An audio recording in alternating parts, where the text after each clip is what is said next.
Hello everyone and welcome back to another episode of this channel called Patrick the Runner. My name is Patrick Sheridan and as always I'm here to talk to you all about running. So today we are back at the track, back at the place that I love to be at. So the session today is a specific one for me as an 800 meter runner, but it also can be used to help with your 5k time and probably even your 10k time too. But my focus is on getting my 800 meter time down this year. It is 1:49 at the minute. I am doing things slightly different this year. There's going to be a bit more of an emphasis on intensity so that I can get to the winter, to the indoors, and be ready to run fast. So look, the session today incorporates a few different paces. I've spoken before about multi-pace training, which is really just running through the gears and running at different paces. And I think it helped me last year, and I think if I can implement some more of that this year, it can help me even further. So the intention this year is to start doing these type of sessions earlier, and that's what I'm doing today. So the session is as follows. It's 8 400s at about 3k pace. If you're wondering what my 3k pace is, that's probably a good question because I am not too sure, but I reckon it's probably around 68 second laps, which is probably about 8:30 pace. I'll see how it feels. I'm going to be doing them in about 68 seconds. I'll maybe get down to 67 if it feels like it's okay and not too hard, so it shouldn't feel like a 1500 meter workout. But I'm doing 8 by 400 at 3k pace, then I'm taking a 4-minute break, then I'm going into 4 by 300s off 60 seconds at 1500 effort. They're going to be at about 45 seconds, and I'm going to take a 4-minute break. There's 4 minutes of a break between each of the sets, and then I'm going to go into 4 200s at 800 pace. So they're going to be smooth and controlled, but hopefully again it's not going to feel too hard to get down to 800 pace, and I don't feel like I'm sprinting. I mean, I shouldn't feel like that, but the 200s are going to be done in about 27 seconds. And look, the idea is to add to the base, and I think in previous years I have done base work, but I've done a lot of threshold. I've done 4 by 7 minutes, 5 by 6 minutes, 5 by 2k all this year, and I think that's great to an extent. But I think as an 800 meter runner, I need to get used to running laps fairly quickly, and I think a good way on something that I am quite responsive to is this type of training here, where I'm running at 3k pace, running at 5k pace, running at paces above threshold, but for slightly shorter intervals. And that's the idea. It's to get intensity. Probably the mileage will be less than it has been in previous years, although I've never been that big of a mileage runner. I maybe have touched 60 a couple of times, maybe even 70, but I would say my average throughout the course of a year is in the 40s. And look, that's really the idea. So we'll see how this goes today. It's going to be hard, but it hopefully won't completely empty the tank, because I am going to do a bit of threshold work later, which will technically be my first threshold work of the week, and it's Saturday now, so I might do 6 by 3 minutes or 8 by 3 minutes. But look, anyway, hope that all makes sense. You'll get some clips of the session here, and look, as always, if you're enjoying the videos, give it a like, press that subscribe button. You can also get me on Instagram at PatrickTheRunner97. I'm starting to do a lot of stuff there, so please give me a follow there. I'm nearly, well, I'm actually not, but I'm trying to get to 1,000 followers on Instagram. I think I'm about 640. So that would be really appreciated. And look, yeah, as I said, subscribe to the channel if you're enjoying it, and I will see you all soon. Wish me luck.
base 400s, average about 67 off 60 seconds. Then I did 4 300s off 60 seconds. One of them was slightly delayed, but they were 45, 45, 45, 46. So felt pretty solid on smooth.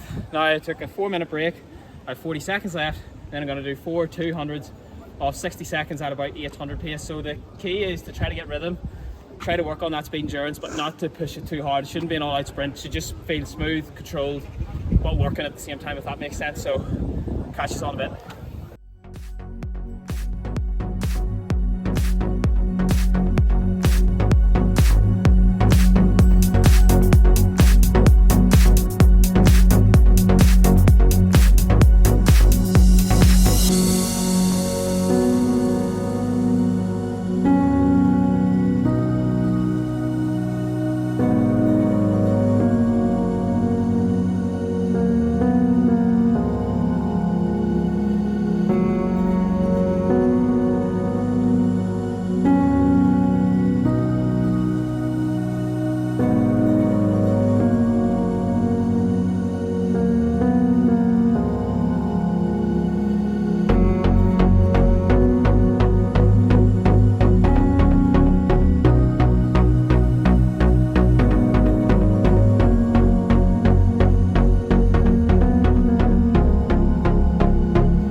Okay, so finished 4 200s.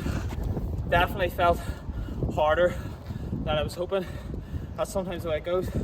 I ran a 28 low, then a 27, then a 28 low, then a 26.9. So the last one was maybe a wee bit too hard, but it got the legs going, and I've been back at it now about 3 weeks, so I thought it was time just to add a bit of that in. There won't be so much of that throughout the winter, but I'm going to try to keep on top of it. So come indoors, come February, March, it's not a shock to the system. And as I said at the start, the 3K pace work really helps the endurance. And I did 3.2K worth of volume in that way. Then I did 1200 worth of 1500 work, which is pretty good. So that's 4K in total. And then the 4.2s rounds me up to 4.8, which is about 3 mile worth of good work. And that's really it. So on we go. Look, hope you find it informative as always. If you have any questions, leave them in the comments section below. Don't forget to press subscribe if you haven't already. Give the video a like because I really appreciate that. And I'll see you all next week. Thank you very much.